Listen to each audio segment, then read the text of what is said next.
অধিকাংশ ল্যাপটপে পুনরায় চার্জযোগ্য লিথিয়াম আয়ন ব্যাটারি ব্যবহার করা হয়। তবে ল্যাপটপে থাকা ব্যাটারি আয়ন ধীরে ধীরে ক্ষতিগ্রস্ত হওয়ায় দীর্ঘ সময় চার্জ ধরে রাখতে পারে না, ফলে দৈনন্দিন বিভিন্ন কাজ করতে আমাদের সমস্যার সম্মুখীন হতে হয়। তবে উইন্ডোজ 11 অপারেটিং সিস্টেমের বেশ কিছু সুবিধা ব্যবহার করে চাইলেই ল্যাপটপের চার্জ দীর্ঘ সময় ধরে রাখা যায়। Efficiency mode. ল্যাপটপে সাধারণত 3টি পাওয়ার মোড থাকে: বেস্ট পারফরমেন্স, ব্যালেন্সড এবং বেস্ট পাওয়ার ইফিসিয়েন্সি। বেশিরভাগ সময় ল্যাপটপ চালুর পর তা ব্যালেন্সড মোডে চলে যায়। তবে বেস্ট পাওয়ার ইফিসিয়েন্সি মোড নির্বাচন করলে ব্যাটারির চার্জ কম খরচ হয় এবং ব্যাটারির দীর্ঘস্থায়িত্ব বাড়ায়। এই মোড ব্যবহার করে সাধারণ কাজ যেমন ইন্টারনেট ব্যবহার, লেখালেখি করতে কোনো সমস্যা হয় না, তবে গেম খেলার সময় স্পিড কিছুটা কমে যেতে পারে।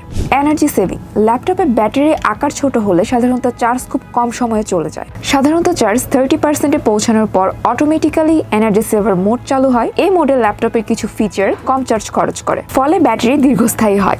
ল্যাপটপে কোনো কাজ না করলে স্বয়ংক্রিয়ভাবে স্ক্রিন বন্ধ বা হাইবারনেশনে চালু করা যেতে পারে।